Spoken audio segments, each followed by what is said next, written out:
When you're looking for more and there's no place to go, it's a sequels only bonus show. It's not about sequels this time, you know, it's a sequels only bonus show. Doug and his pals, well, they know what to do, talking about movies without a part two.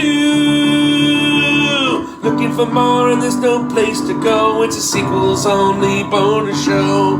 Talking to stars with Doug Ditsold, it's a sequels only bonus show. Sequels only bonus show. Hey there, Doug here. I hope you're doing well. I hope you're staying safe.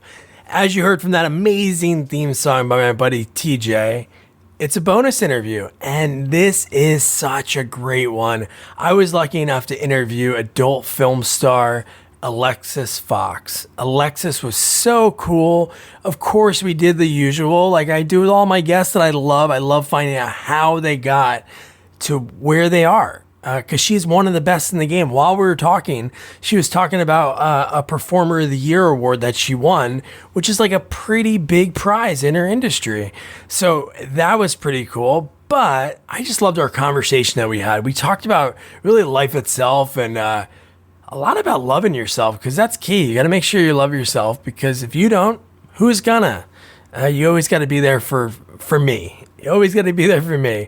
But yeah, Alexis was great to talk to. We talked about obviously where she grew up, right in Pennsylvania, not too far from me in Jersey, and really just how she got to where she is and other things. She has her own brand of coffee. She loves comedy so much. You're going to love her. So without further ado, here's my chat with adult film star Alexis Fawx. No, so on your Instagram, you're very inspirational, and you have like a lot of very, very like grounded, and you like know who you are, which is like really cool to see all of that. And I just saw some of obviously where you're traveling to, and that's really cool that you're very, it seems you're very one, if that makes sense. Yeah, I mean, it's about balance, and every day is different, and it's always a work in progress. And thank you very much. I think it's good to aspire to inspire other people. You have this platform. So it's not that I don't have a bad moment. I'm human. We all do. But also social media isn't a diary. I think like too many people spend too much time on social media putting all their stuff out there. Not that I'm saying you shouldn't talk about it, et cetera, et cetera. I just don't think it belongs on social media. I think in order to heal, you spend time with yourself to figure out, why you've either attracted that or, why you're bringing that into your life, why you're having those emotions. And, you figure shit out that way. You don't figure it out online. You don't figure it out by all the distractions. So that's what they really are. It's distractions. No, it is. No, it definitely is a distraction and like an escape at the same time, especially with everything that's going on right now. It is nice. Yeah. We do have technology, because like 20 years ago, this happening, obviously we had like AOL, but it would just be like so hard connecting and just like seeing people on FaceTime and Zoom and hanging out with friends and family members, like really helpful. But I understand there is like that toxic side of it where people are looking for that gratification, and like that's what they live off. Validation and stuff. You shouldn't be looking for, validation outside yourself. Your validation should come within. Yeah, so that's all I'm saying. So I think you're super interesting. So when obviously I know who you are, you're super popular in what you do. But one thing that was really cool, and like peeling back from that, is like just everything about you, the other things that you do, and that you were in the military. So I like to always start these conversations when I talk to, because I interview mostly like folks in Hollywood, but I connected with Tanya a while ago, and I interviewed Jillian Jansen, Brittany Amber. So she was like, "Oh, would you want to interview?" And I was like, "Yes, I would love to interview Alexis." So, well, thank you so much. Thank you for giving me this opportunity to speak with you. Yeah, no, I love hearing people's stories. So like when I interview actors, directors, everyone, I love hearing like the origin story. And so where did you grow up? I actually grew up in a small town in Pennsylvania. Oh, sweet. I'm in Jersey. Like Amish and everything, like small town. I'm not Amish, but there was, like I'm just saying, it was a real small, like Amish kind of feel and everything like that. And I knew, yeah. And it's just too small for me. I'm not saying that's, as a bad thing or anything, but I understand what you're saying. I knew at an early age, like super, super early, before I could really put anything together, that I just didn't want to stay there, that there was so much more that's out there. And like, even to the point of like, I would have like these weird discussions with my friends before I even took LSD that like, there's more to our brains than what our eyes can allow us to see, like, so, Yeah. So, constantly expanding I think that's why I travel so much, because I'm constantly looking to expand and constantly, wanting to be around diversity and people and cultures that are nothing like me.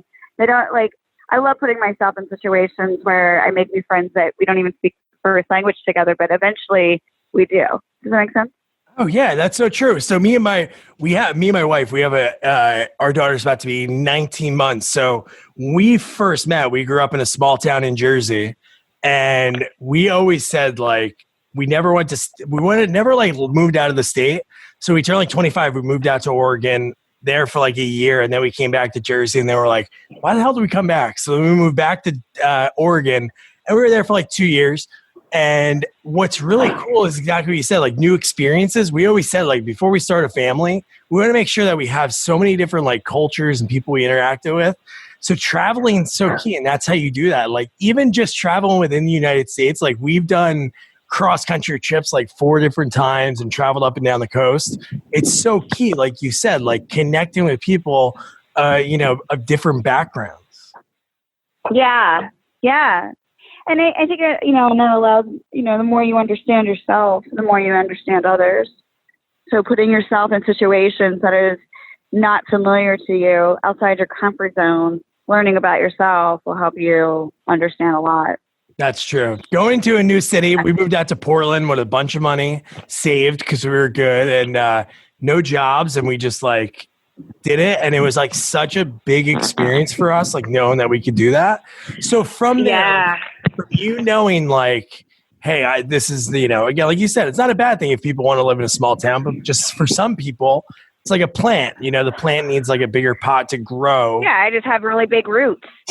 Yes, you do. I need to expand. I'm like a big tree, you know what I mean? Yeah. The bigger the tree, the bigger roots. Yes. So what was your first step to doing that? Like did you graduate from out there, high school? Yeah, I graduated high school. So my first step, like what I knew would get me out of my small town, was joining the military. Oh, wow. I joined the military, and I don't know, this might sound bad. I don't know how this sounds to other people. I don't, whatever, however that reflects, however it reflects. But I grew up in a small town. I was responsible for, me leaving my life already at age 16, because I moved out, responsible for my own life. And so what do you do? Like, you don't want to stay there. There's no jobs. There's no expansion. There's like, I felt like I would have a suffocating death, like an early suffocating death. So I was like, oh, I'll join the military. Now, look, when I was like in high school, like I had a mohawk. I listened to the Grateful Dead. I was taking LSD, smoking weed, doing all kinds of psychedelics, mushrooms. I was a hippie chick, right? Still am. So nothing wrong with that. I was just like, hey, I'm going to take this risk. I'm going to I knew that it would get me out of my small town no matter what. And I just sometimes you just have to to make great changes, you just sometimes have to take those risks, and you just have to say yes, and you have to be willing to venture on things that's going to make you feel a little uncomfortable. I didn't go in the military going like gun-ho. I wasn't gun-ho government. Like seriously, like I was going to Grateful Dead concerts, chilling. Yeah. So it really shocked my parents. In fact, my parents didn't even believe me. They're like, yeah, right, whatever. You're tripping. You know what I mean? Oh my God. So I was when you yeah, I'm going out this time. Oh my God, really? Wow. Yeah. So I just knew, like in life, you have to make these great leaps and changes and steps. And what it did for me was it helped me gain work ethic. It helped me gain, self-confidence. It helped me be able to adapt, in pretty much any environment. It was really good for me in a lot of ways. Coming from a small town, not having really a whole lot to me, that gave me a little foundation and stability, which I needed. And so it helped me grow up. it's a lot different, and I started going to college while I was in the military. And then I also got a degree, and I ended up getting out of the military my term, and then I finished getting a degree. Where were you at? Where were you stationed? Where'd you go to school? I got stationed after basic in North Dakota, and then so I started going to school or college. Yeah, it was fine. It's not the place; it's what you make out of it. I mean, if you're an asshole and a boring fuck, then you're gonna probably have a boring time in the city. Yeah. So sure. I'm not. I'm imaginative. I do things. You know what I mean? Like I'm self-entertaining. I don't need external entertainment. That's great. So I started going to school at University of North Dakota, which is an absolutely fabulous college. Oh, sweet. I mean, I highly recommend it. It was a dietetics major. So I love to eat. I love food. I love food chemistry. I love how all that comes together with your psychological and your physiological and all that. And that's why you eat so well, right? And you have your own garden. Yeah, but I've always gravitated towards that. And even as a small little kid, my parents never had a problem with me eating my vegetables. Yeah. It was the junk food. I never gravitated. I was like, hey, can I eat this cucumber? Hey, can I eat this? Never like, hey, can I eat the bag of chips or this chocolate? My mom loved junk food. I didn't really care for it. Now I mix it in just to have a fat ass, because whatever. But anyway.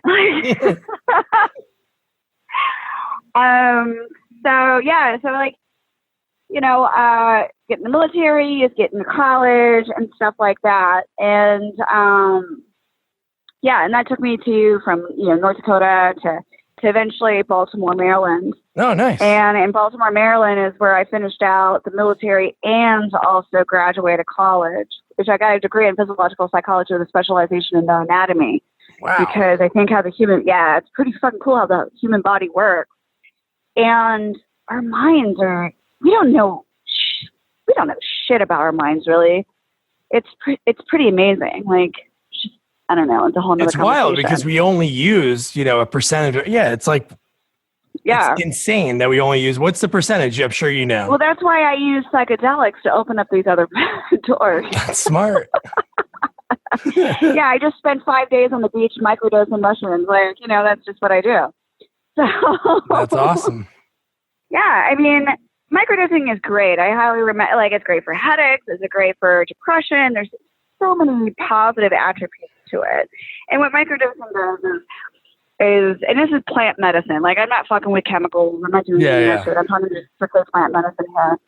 And I look at it as a medicine, and it helps.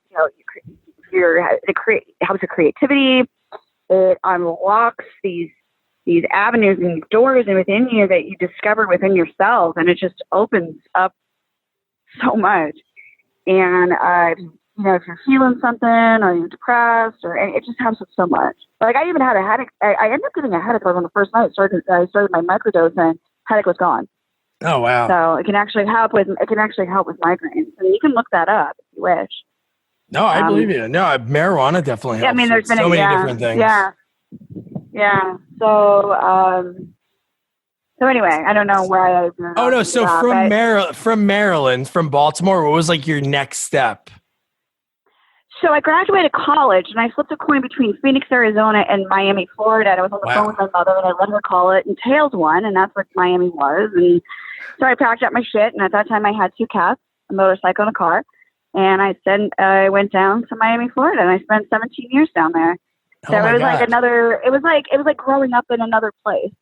Like, you know what I mean? It was a whole nother phase of my life happened there. Yeah, because you get there in your mid-20s, or I got there in my mid-20s. And, I just got to, Vegas. Almost 4 years ago? 4 years. Oh, wow. It'll be 4 years in December. No, that's a phenomenal story. So I never interviewed him, obviously, but Harrison Ford has a story. I watched an interview with him the other day. Him and his wife was an actress too. I forget her name, but he did the same thing. He was like, should I go to New York to do theater? He was in Chicago, and he was like, or should I go to LA? He flipped the coin. It came up in New York.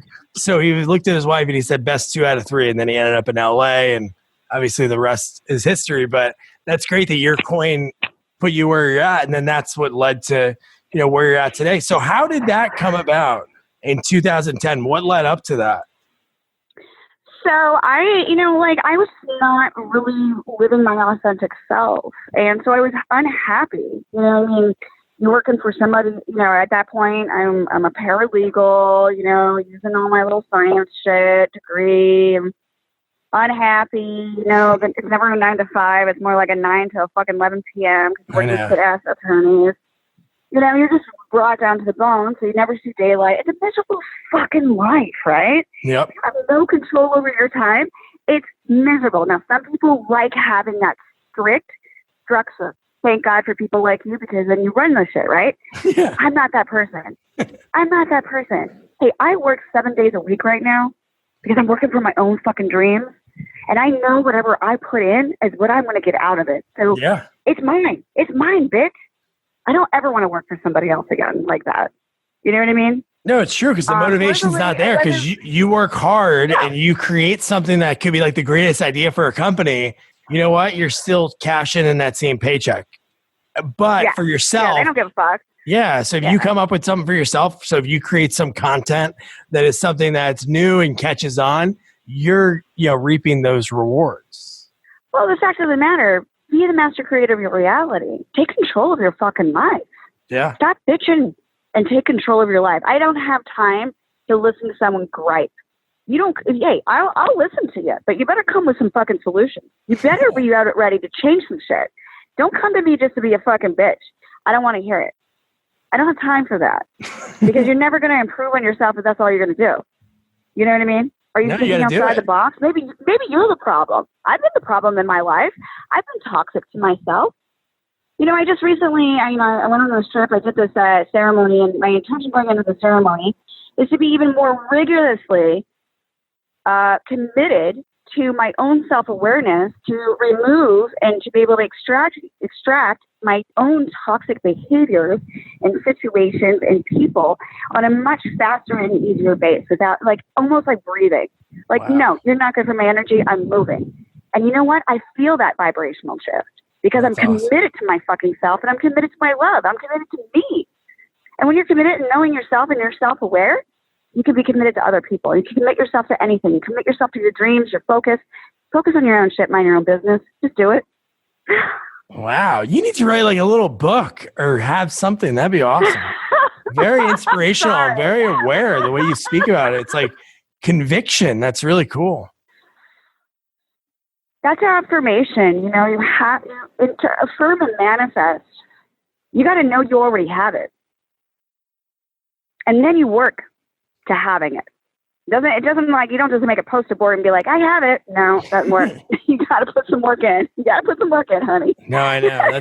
That's true. It's all about loving yourself. Like one of my wife always jokes about me because I truly love myself, like overtly. Yeah. So to the point. So like my favorite song to get myself pumped up for anything, maybe like not before I talk to you today, but sometimes I do that before I talk to people. I play like Sammy Davis Jr. I Gotta Be Me. And it's just like, I don't know why, it just speaks to me because that's who you have to be. Because anybody else, everybody else can be. It's like my daughter, she watches Sesame Street. I love watching that too with her. And one of the littlest things that they talk about, little messages like, no one's youer than you. And it's like such a deep thing because why be somebody else? That's, be yourself. Yeah. Yeah, man. It's deep. Yeah. Sesame Street. Elmo can be very deep sometimes. And I love that. Yeah. That's really special. Yeah. So really how did they approach you? So what were you doing that led up to like Bang Bros approaching you in 2010? Okay. So what happened was I was unhappy living this miserable life, wasn't living my authentic self. So what do you do when you do that? You self-medicate with booze and whatever else. Miami. Yeah. You can imagine. It was just out of playful, right? And I woke up one day and I'm like, what the fuck am I doing? I'm really miserable. I must really hate myself. And I started making some major fucking changes. And I hauled off and quit my job. Wow. And the first time since age 14, I didn't have anything else lined up. It was just like, I hauled off and just quit. I've always been responsible for myself. And I hauled off and quit. And I got to tell you, I wasn't even like all that stress over those years. I mean, the stress would kick in on I would know it was 6 p.m. on a Sunday because the stress, like I could just feel it in my spine. The stress would just come in, right? That's not a healthy way to live. Like, what is that? Like, that's not healthy. So it was almost like that, like Atlas removing the weight of the world. Like, it just came off my shoulders. And it was like almost like happiness. Like, I was like, okay. And then I took a lot of time off, took about a year or so off. It wasn't an easy year. I went through a lot of shit. But, you know, all those great like, as hard as it was and the changes that it was also the catalyst who made me into what I am today and who I continue to evolve into. So I'm so grateful, even though I fucking cried my eyes out for like fucking 3 months. And like, it was like, it was deep. It wasn't like, it was like deep inside, like you were like purging those deep shitty emotions right out. Like, holy fuck. It was a purge. And I do know that. And I'm so grateful for it. You know what I mean? Because like I said, it's helped me transform into who I am today. I work on myself all the time, whether it's using, you know, I do believe that psychedelic medicine such as ayahuasca and like I said, the mushrooms and things of that nature, I do think they help you kind of break some down those walls and kind of make you see things that maybe you normally don't see. And just because it makes you see it, whereas here, I think there's just way too many distractions when your eyes are open. You know, there's like, oh, I got to do the dishes, or, oh, I got to do that. It's even I have to say, okay, I gotta sit down and give myself 30 minutes where I'm not on my phone. I'm not doing anything but just watching the birds eat, like whatever. And I do that. I try to do that every morning. It's part of my garden routine. Nice. Like you said, like technology and stuff. Thank God you've had it. And blah, blah, blah, blah. You know what I'm grateful for? I could have left my phone. I'm grateful for my garden. Yeah. Every morning it makes me responsible. Throughout the entire day, I come out, I get a little sunlight on my face. I get to look at have you ever just watched a plant all day long? Like, it is amazing how much it grows. And it teaches you so much about life. Like, think about growth, right? That little seed. Think about that little tiny cannabis seed. And I can show you my plants. I think about how tiny that little seed is, and how big of a tree it can grow. I know. And how painful that must be. I mean, can you imagine cracking open your skin? And that's kind of like what changes are. You're cracking that shell open and growing, and you're growing, you're growing yourself. Does that make sense? Yeah. So for each growth, that crack is it's going to hurt. But within pain, pain and suffering is where you find your blessings and you find your happiness. I swear to God, I know it sounds, I've sat with shamans, I've sat with different Native Americans, I just sat with shamans in Mexico. Like, there is something within pain and suffering that really helps you awake to this. I don't know. Sorry, I can go off and I can talk. So No, I like it. I like when people talk. No, that makes a lot of sense. When you go through pain, that's where you see, like, you know, that's where you know, like, when you should wait, where changes can come from. So that makes a lot of sense. Yeah, and that's why I say it's good to sit alone. It's good to get quiet and sit still and sit alone with your own thoughts. And again, you know, me going on this trip, I go alone, I dive into nature, and I earth, I water, I use fire, I use air, I use all those elements. I dive into earth and reconnect my soul to it. And it's really, it's like, I don't know, each time it goes deeper, and it's just amazing. I don't know. What does it feel like to you? Like, you're just like reconnecting with like what kind who you are, and like you fall further deeper in love with yourself, and you find like these new things about yourself and discoveries and new thoughts. It's a lot. I'm a thinker, so I sit around and I think a lot. Yeah. And I cry out of goodness and just, you know, I'm very empathetic, and it's a way for me to recharge and revitalize and be with me and my own thoughts and work things through and become a stronger individual and a human being. And you know, hey, what do I really want to get done? You know, who am I? What is this? You know, where are we right now? Like, we should be questioning a lot of fucking shit right now. We're all going through fucking crazy shit right now. Like, You know what I mean? Like Like there's a the lot of most stuff that, insane, like everything all at once, like all of those things, yeah. even individually, It they leaves would me even be angrier, difficult, but Katrina. all of them at the Yeah. same time is insane.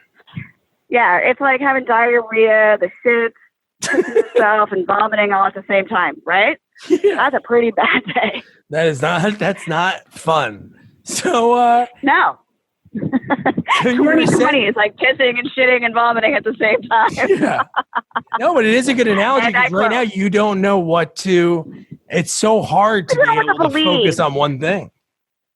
Well, it's not even just focusing on one thing, and I don't think we should be focusing on just one. I think we need to No, I focus on know. our That's what I health. mean. Yeah. And I'm not just saying, I'm saying physical, mental, emotional health. And Yeah. you know, where are we? I mean, when fucking domestic violence is up by 300%, I know. if that's not going to decrease with this fucking bullshit going on, and what are we really being told? I'm sorry. I question everything. I didn't. I questioned the government before. I fucking question it now. Like, how Yeah. do people not? How do we not know the fucking facts at this point? This is bullshit. They're pulling our fucking leg. It's psychological warfare on citizens. If you do that enough, you make them so goddamn dependent on the government, they don't know which way to turn. And then they're scared to even get in groups. Oh, you can't be in groups. Oh, like, if you can, I'm pissed. No, I know. You know what I mean? Like, I see civil liberties. Like, I'm a free thinker. Leave me alone. Like, you're gonna take seed sales away when people can't grow their own food. Fuck you. Fuck you. No, I know. That's one thing that we could probably talk hours Dude, about. I Like, have a seed goddamn collection. I started a seed collection a while ago. I have so many fucking seeds. I'll be able to sell seeds. I will just give away seeds. that's Because I great. want people to grow their own food. Stop growing grass, people. Grass won't feed you. It doesn't even look that great anyway. So get yourself some raised beds or grow fruits, vegetables, flowers. Get pollinators in there. It looks lovely. It's easy to maintain. You could fucking do it. Like, no one's working anyway. Yeah. Tell you don't have time for that. How else are you go outside in your backyard and pick out your own fruits and vegetables? Now you know where it came from. You know if someone pissed on it or not, right? Yeah, that's true. And this is the time, like, just like after World War II, like victory gardens were like a big thing. And Yeah. so people should be doing that. Like, we just bought a house, so we have a garden, but it's like one of those things, like, it's just like you said, it's like keeps you honest, keeps you in a routine. And if you don't do something for a day, you're going to see it. Yeah, exactly. Because, you know, I think, like, in a sense, like, you know, it's really a lot of psychological shit going on. Like, you got to really sit back and just remove yourself and just, like, take a moment and just breathe. Oh, yeah. You know what I mean? Really fucking crazy. No, I know. It's like something it's very hard to like fathom. Well, I'm just waiting for the people to just start committing suicide, like left and right, just walking themselves into buses and shit. Wasn't there a movie about that? I'm just waiting for it. I feel like I'm in the middle of a movie right now. Like a zombie apocalyptic kind of. Yeah, that's true. Like, you know, like, what's going on? What? Like, holy shit. I know. We lived up there, so we were thinking, like, man, if we lived there, we were there back in like when Trump won, and there was like a lot of Antifa and all of that, and like the Proud Boys from like Washington going there, and that was scary. Like, we couldn't go downtown, which is like a place that we like to go to like on Saturdays because this cool, funky Saturday market. So we'd always walk there, but we didn't want to go anymore because it was scary. Like right now, I don't know what I'd do. Yeah, and then you have kids or something. Like, come on, like. Yeah. And then what I feel bad is, like, you know, who is this real? It's just hurting people's communities. It's not hurting the 1%. Take this shit to fucking Wall Street. Take it to D.C. or if you want to act that dumb fucking way. Like, why are you hurting communities, man? You're hurting these. That's what I don't like. I like peaceful shit. Get things done peacefully. Like, I don't like, you know, I don't like anger. People need to get angry once, I think anger is good to feel once in a while, but demonstration. But violence, when you're hurting people, and I mean, what are people expecting? This is not going to get better until someone stops. So what's going to stop it? Someone getting, like, mass people getting killed is what's going to stop it, and that's what's sick. No, yeah, it would be like. I mean, think about it. If federal people, I get it. You don't want federal people there. You don't want to, I don't understand it enough to even talk about it. No, because I'm also not even there. that I feel for these people. I mean, I feel for those businesses. I mean, fuck, dude. It's like, Yeah. oh, can we stop hating each other? Can we stop being mean? Can we stop, please? Like Ringo Starr Why? says, peace and love. That's what we need, is just a lot more peace and love. That's also why, like, I'm trying to be as positive and inspire. Like, it's not just for other people, and it's not fake. It's also reminding me. Yeah. It's also reminding myself, like, oh, you know what? I needed to feel. There's a reason why I needed to read this today. Like, sometimes I wake up and I'm thinking of a word, so I'll just like look up words. And I love reading quotes. I love reading poems. I love reading these things.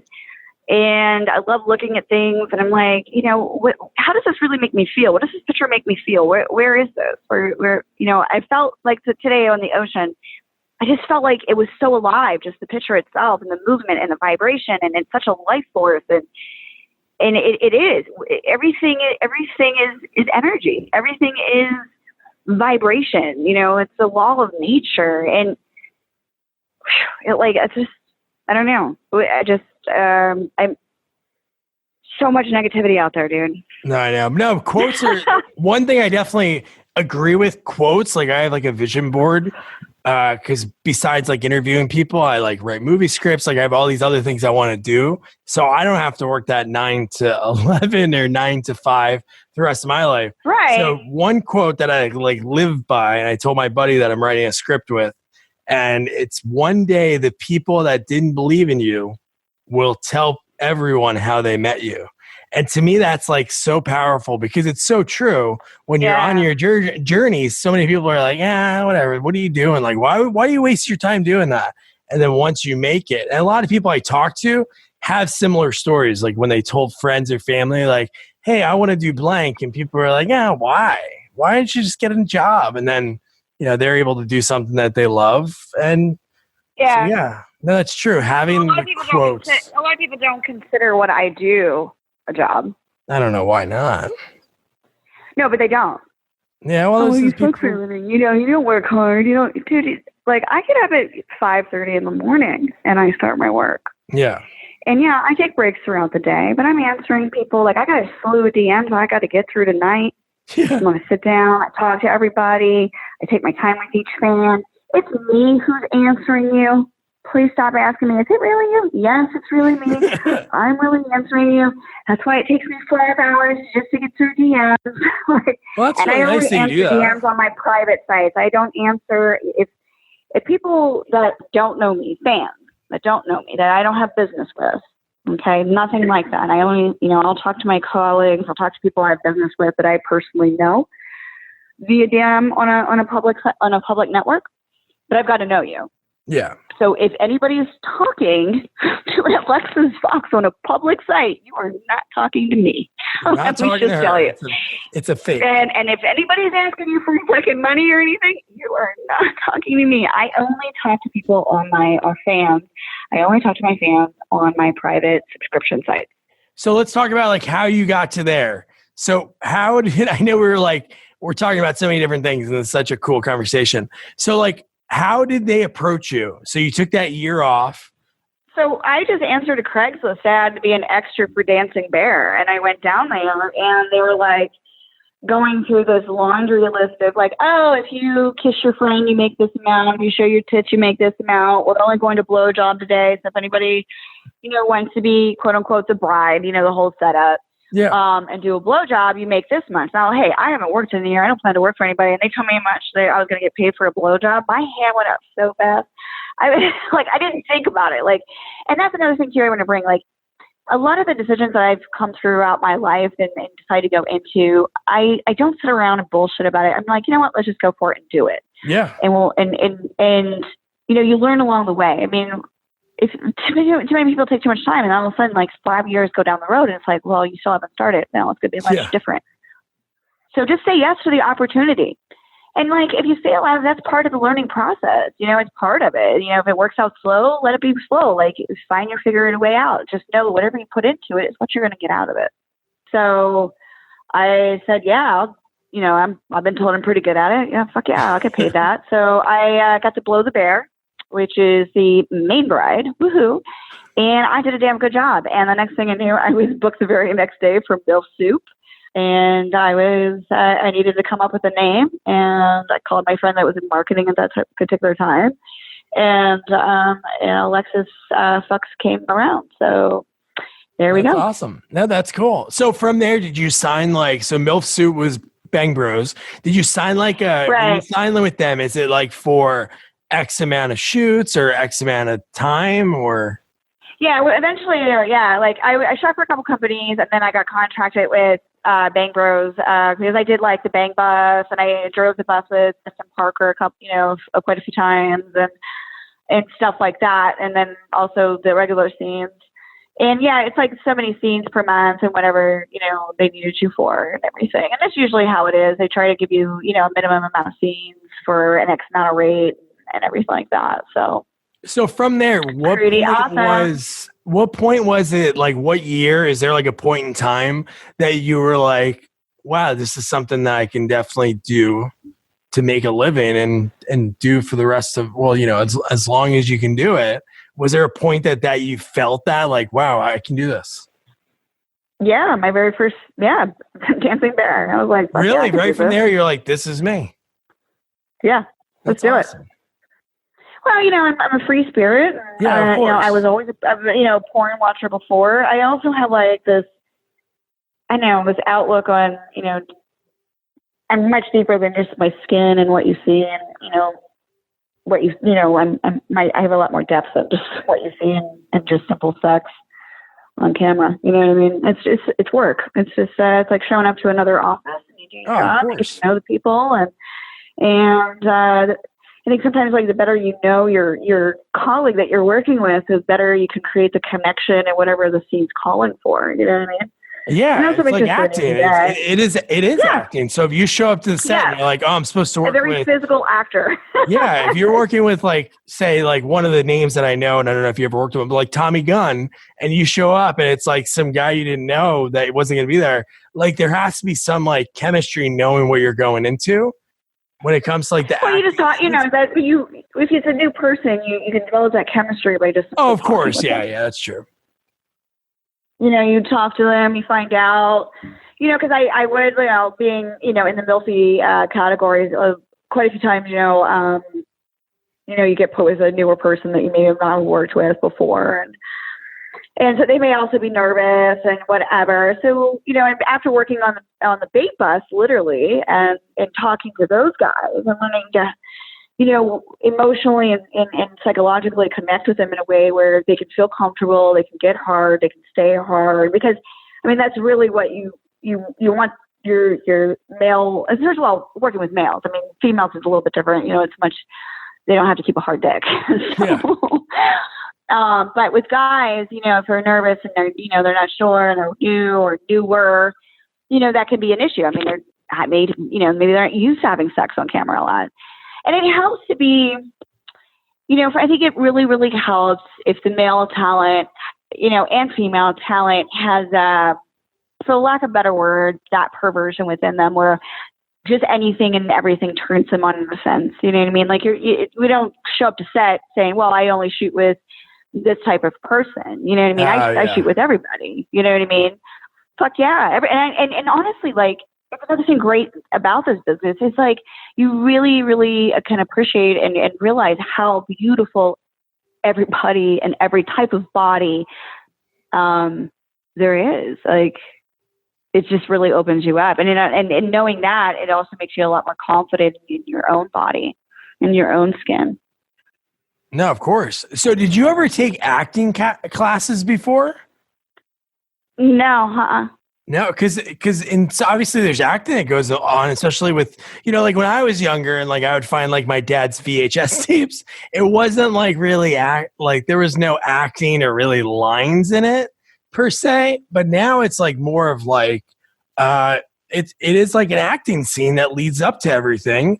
So you were in one, I'm sure you've been in ones before that, I'm sure Bang Bros and other companies, but 2016, The Preacher's Daughter.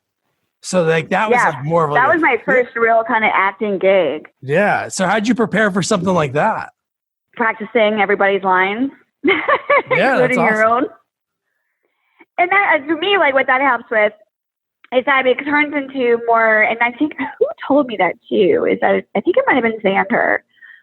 Because I think Xander is a great actor. I think he does a phenomenal job. And I think it was him. And like, just remember, it's just a conversation between people. So when you get that context in your mind and then you just have that conversation and you learn everybody's lines on the fence, then that conversation becomes a lot more natural and allows you just to act out that character and how that character would act. And you just become it. And I fucking love it.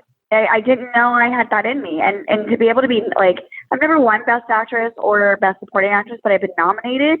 And to me, just even that nomination felt really, really fucking good to do something that really kind of showcases a particular talent versus, hey, you're of a particular age and you have big tits, so we're putting you in MILF. That's what I'm saying. Yeah. I really do enjoy my award by AVN. I really, in fact, I just received it in the mail. I just got my trophy. So, oh my God, it's super heavy. Was that for MILF it's not that I don't Performer of the Year? Yeah, it was for MILF. MILF Performer of the Year 2020. Yeah. But it's just nice. It's like, oh, wow, like I must have a little bit of talent in the whole little acting. And I just love it. I like to be a character. And so what that's also led is I'm very imaginative, as you can probably imagine. So to write, now I'm like, I got to dive into writing my own pitches and scripts and stuff like that. Yeah. So, you know, I did Pure Taboo, To Be Seen and Heard. I've written now The Voyeur Next Door for Brazzers. It was a 4-part series. Came up with also Unbound, which was a 3-part series for Digital Playground. And I just keep getting, like, it's crazy to, like, say, oh, wow, I sat around, you know, imagining this, and now people are creating it. It's pretty fucking cool. That's really cool. Have you ever thought about handling the whole thing and try your hand at directing? Oh yeah. You know, absolutely. And I think there's also, you know, like, I think like a progression in your career, you want to write and maybe, you know, produce and direct and have a team and stuff like that. Now, obviously with what's going on now, it's kind of like, of course, yeah, put those kind of things on hold in a sense. But what it has actually, and it's given me an opportunity to learn about shooting my own content and how I want to direct it and how I want to produce it. And it just really, it's been really like educational on a lot of levels with that. Because it kind of forces you, you know, to work your own sites. And like I said, I do all of my own sites. So, you know, you just kick that in high gear and you learn a lot more. And it's been actually really good. That's cool. No, that's what's good about right now with technology and everything happening. At least you're able to still put out content for your fans during a time like this. Oh my God. Yeah. Yeah. And I'm really grateful for all the fans that have continually subscribe and new subscribers and that, you know, follow me on my different things and buy my coffee and all that jazz, because it's allowed me to. I was going to ask you about that because I think that's so super rad. And that's what I really like about you. Like looking at your Instagram, just you as like who you are. I really think it's cool. You donated 100% of the coffee to Frontline Responders Front. That's amazing. What made you like choose? Obviously, that's a great charity to choose. Was that one that like it was close to you? It was someone. I think I asked about it, and that just looked like really solid. And my mom's a nurse and stuff like that. And oh, cool! I just thought, you know, that would be, you know, beneficial for everybody, and it didn't just go to one person or one thing. Yeah, so, no, that's great. Yeah, it would be great to do more of that, actually. I would like to just kind of set up some kind of permanent thing where like 10 or 15% or whatever, I don't care, 20% goes to you, a different charity or something. Like, you know, I'm always thinking of ways to give back to, I'm a big believer in giving, so the more you give, the more you receive. No, that's true. And I think it's really cool. Some way or another, right? So yeah. Now, obviously right now with everything going, I can't do it, but I thought it was really cool that you host and produce a show, which is pretty awesome because you have like comedians, musicians. That's really neat that you do something like that.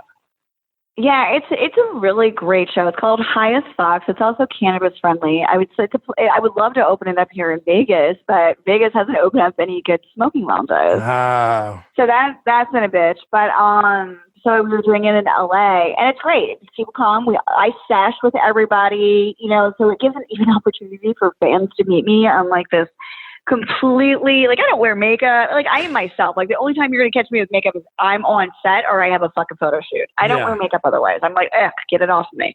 I'm a tomboy, dude. I'm a tomboy. Like, my feet look nasty most of the time because I'm always in my bare feet.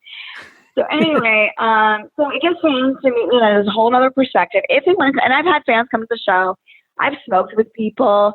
It's friendly. It's good. People get off their phones. People are laughing. People are looking at each other in the face. You know what I mean? It's been really wonderful in that perspective. Cool. What inspired you to start that? My comedian and good friend, Richie Elise, actually, funny story with him is I went to see him years ago with another comedian friend that I have. I like to laugh, obviously. So I surround myself with people that are in comedy, I guess. And he was telling this joke about Bang Bros and about like, oh yeah, I'm a female driver and da-da-da. And I've been the only female driver, and I knew exactly what he was talking about. And I walked up to him after the show, and I'm like, hi, I'm actually that Bang Bros driver that you were talking about, Alexis Fawx. He was like, no way. I'm like, yeah, that was really me. So that's how we met. Awesome. That's how we met. Yeah. And then we just became friends. And he called me with this opportunity. He's like, hey, how do you feel about hosting and producing your own show? And I was like, yeah, let's fucking do it. Again, I said yes. And without like, oh, I don't have experience. And I'm scared to death to be on stage. But man, it is such a good learning experience. It's so riveting to be on stage. And the fact of it is, I'm funny with my friends. So I'm just trying to bring that personality also out on stage. So all I have to do is talk about work, and people like, my life is hilarious. You know what I mean? So it's the more you do it, and it's like a rush to be on stage. Like I've been on stage, improv, and it's like you get on there and people are looking at you. It's the best.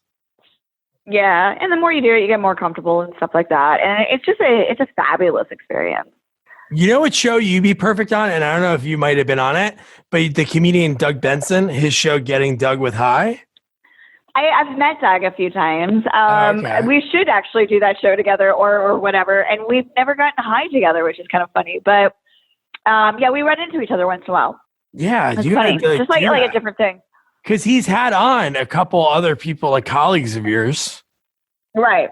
So you'd be perfect. I forgot to look it up beforehand, but I was like, hey, I'll just ask her now because I love that guy. I interviewed one of his mutual friends, a comedian, John Reap, and he told me some really cool stories about Doug, and like that guy's just super, super funny.